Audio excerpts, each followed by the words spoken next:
Bueno, buenas tardes. Vamos a dar seguimiento a lo de la semana pasada, donde habíamos visto, pues, cómo, cómo a partir de la investigación, docencia y extensión rural se había puesto, se llevó a cabo, pues, todo este proceso de modificación, de transformación hacia la producción, ¿no? Hacia la producción rural o hacia la producción campesina o hacia la producción de alimentos. ¿Sí? Habíamos visto pues cómo todos los restos de la Primera y Segunda Guerra Mundial se habían transformado en paquetes tecnológicos para la agricultura y se había creado lo que fue la Revolución Verde. ¿Sí? Bueno, aquí entonces la pregunta es, ¿esto qué generó? ¿No? ¿Qué generó? Principalmente generó una alta dependencia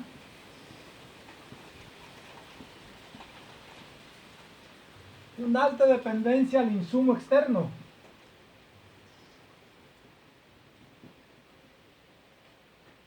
Altísima dependencia, y eso queda muy manifiesto, si les recuerdo, en lo que son las cadenas agroalimentarias, ¿no? ¿Cuál es el primer eslabón de la cadena? Los insumos. Entonces, este proceso que se implementó en la década de los 40, 50, 60 y que actualmente continúa extendiéndose todavía, ¿qué generó en el campo y en el medio rural? Una altísima dependencia hacia los insumos. Esto fue lo que algunos teóricos, ¿no?, de lo rural le han llamado la castración.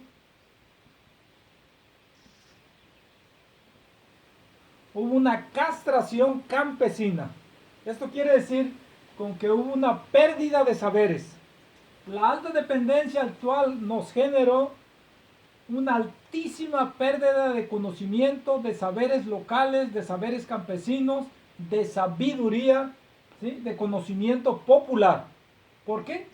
Porque la alta dependencia de insumos vino a sustituir mucho de la sapiencia, del conocimiento, de la información, de esa sabiduría campesina.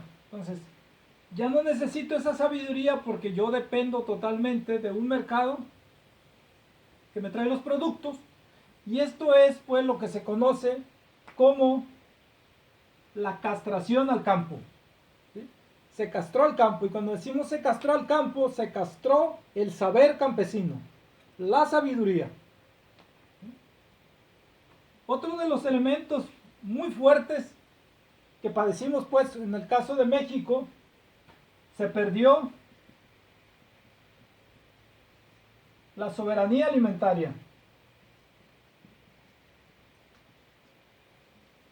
que es parte de lo que actualmente este gobierno de la 4T está queriendo como recuperar esa soberanía alimentaria. ¿Qué quiere decir? Esta pérdida de la soberanía alimentaria, esta pérdida de los alimentos, significa, por ejemplo, de cada 10 tortillas que llevas a tu mesa, 6 tortillas se producen en México y 4 vienen del extranjero. O sea, de cada producto alimenticio que llevas tú a tu mesa, 4 de ellos vienen del extranjero y solamente 6 se producen en el país. Y hay quienes dan cifras más alarmantes, ¿no? Hay quienes hablan que de cada 10 alimentos en tu mesa, 6 vienen del extranjero y 4 solamente se producen en nuestro país. O sea, tenemos una altísima dependencia sobre los alimentos. Muy grave. ¿Sí? Porque entonces un país que no tiene alimentos, es muy fácil hacerlo esclavo. Te hacen esclavo. Porque el día que un país que te vende alimentos te diga, ya no te vendo, ¿qué vas a hacer? ¿Qué va a comer la población? Entonces te pueden arrodillar, ¿no? ¿Qué va a pasar el día que México no quiera comprar petróleo ya a los Estados Unidos y los Estados Unidos le digan a México, ya no te vendo maíz si no me regalas tu petróleo? Te arrodillan, te pueden esclavizar. Cuando un país pierde sus alimentos, te esclavizan. Y eso también fue producto de otra estrategia, ¿sí?, de la pérdida de los alimentos, y la pérdida de la soberanía alimentaria fue producto también de la parte que se le conoce como el retiro del Estado, que ese yo creo que lo vamos a ver en la siguiente semana. ¿Qué significó el retiro del Estado para el campo y los campesinos?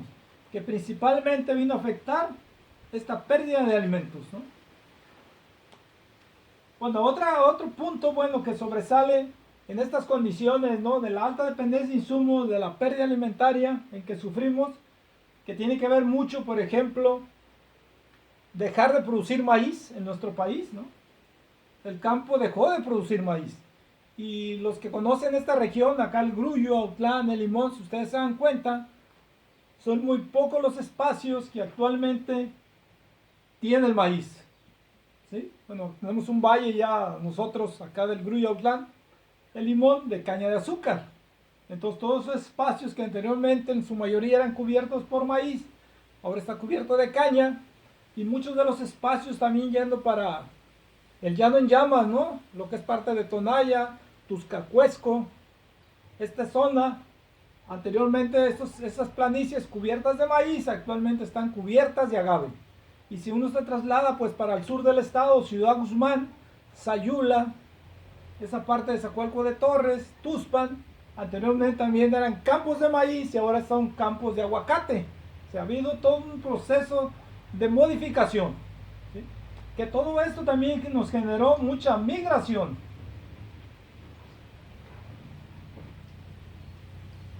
Bastante migración, ¿no?, del campo a la ciudad, del campo hacia los Estados Unidos.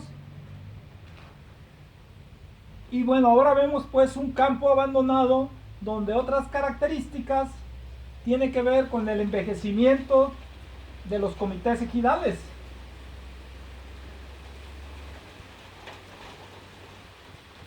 ¿Esto qué es? Pues que las asambleas ejidales en su mayoría encontramos gente mayor, ¿sí? Gente de 60, 65 años hacia arriba.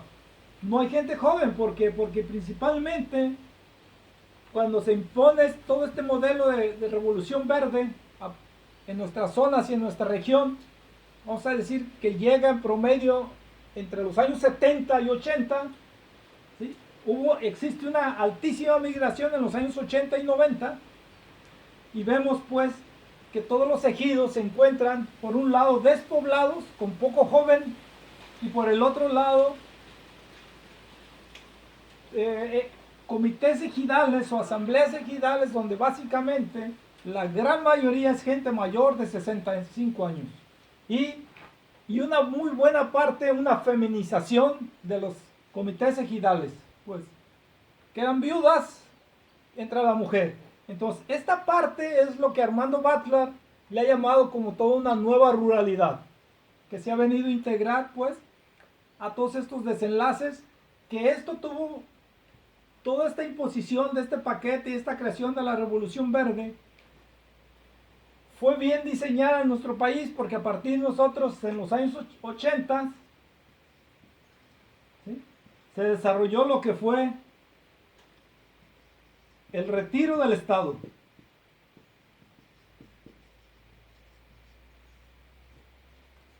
El retiro del Estado. Entonces, ¿cómo también esta parte de retirar el Estado vino a generarnos toda esta nueva ruralidad? ¿Sí? Aunado pues con toda esta altísima dependencia que se trajo para la producción campesina en la pérdida del conocimiento. Pero esta parte entonces lo estaremos viendo la próxima semana, para que entonces ustedes se estén dando cuenta que ese discurso rural que encuentran, si usted puede producir sin insumos químicos o no, la respuesta es no, porque viene de un proceso impositivo desde los años 70, 80 en toda nuestra región. Entonces, para no hacerla más larga, la tarea tiene que ver con unas preguntas que tienen que hacer. Tienen que hacer unas preguntas. Ustedes pueden elegir los productores, el lugar, la zona, ¿sí? Tienen que preguntarle al productor cuándo llegaron los químicos. ¿Cuándo llegaron los químicos a mi comunidad? ¿Sí? Y la segunda pregunta que tienen que hacer es si esa persona, si usted lo solicitó,